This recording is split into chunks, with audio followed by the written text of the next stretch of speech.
present an honorary medal to one of our vet patients.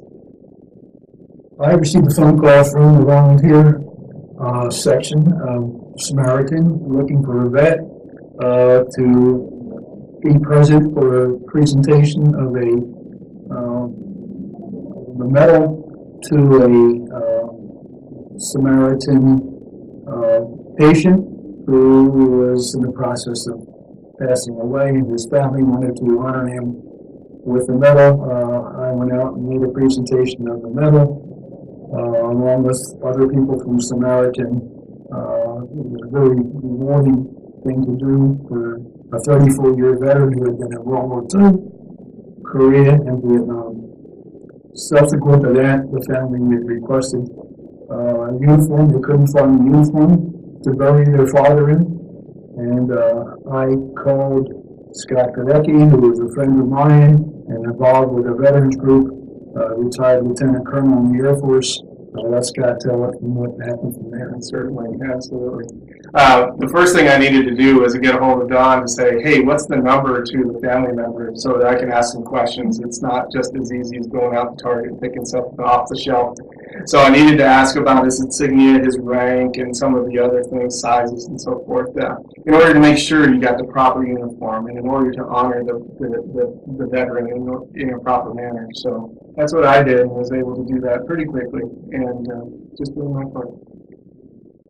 Finally, one more thing about the Samaritan difference, and that is I received a brief call about a month later and was asking Don, was he able to go to the memorial service, and what humility. Yes, he went to the service, and when I asked him about the uniform, yes, he was able to secure it, and I just want to thank you fellows.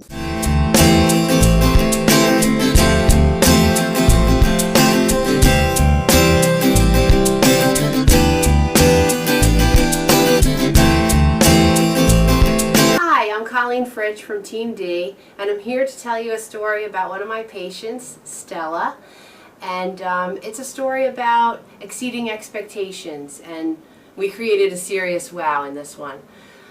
Basically, Stella is a patient that I've been working with for about a year, and she's at the Medford Care Center.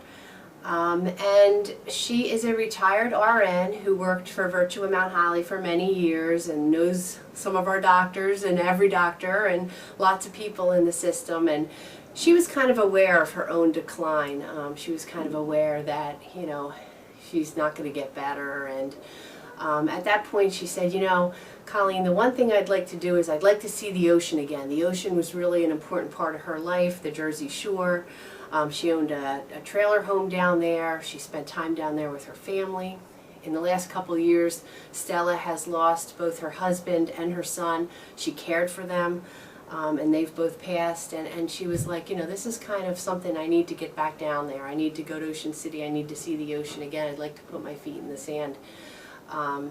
And so I said, this seems like something we should be able to do. I mean, this isn't extravagant. She just wants to go to the Jersey Shore. Her family wasn't really able to do it because she requires continuous oxygen.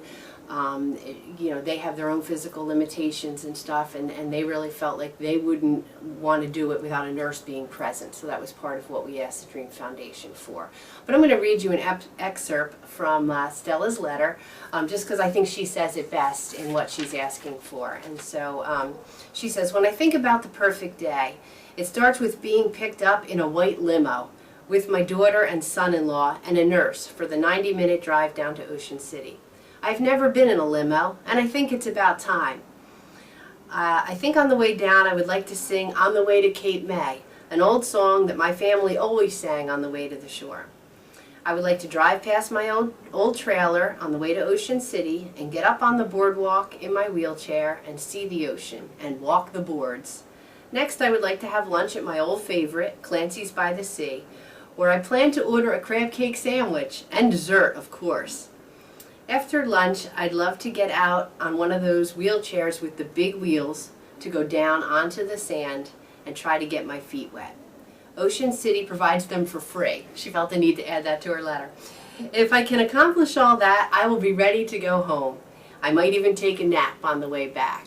So that was part of Stella's letter to the Dream Foundation, and the Dream Foundation, with the help of the Volunteer Services Department here, was very responsive and very receptive to Stella's need, and they granted the wish very quickly. And Sally and I were both pretty surprised and happy and pleased, and she was able to go down to Ocean City on the most beautiful day in June. It was a Friday. It was a beautiful day. I remember thinking, wow, this couldn't have worked out better. Because with her breathing and stuff, we were a little worried it would be real humid or you know, rainy, obviously. But she went down in a limo.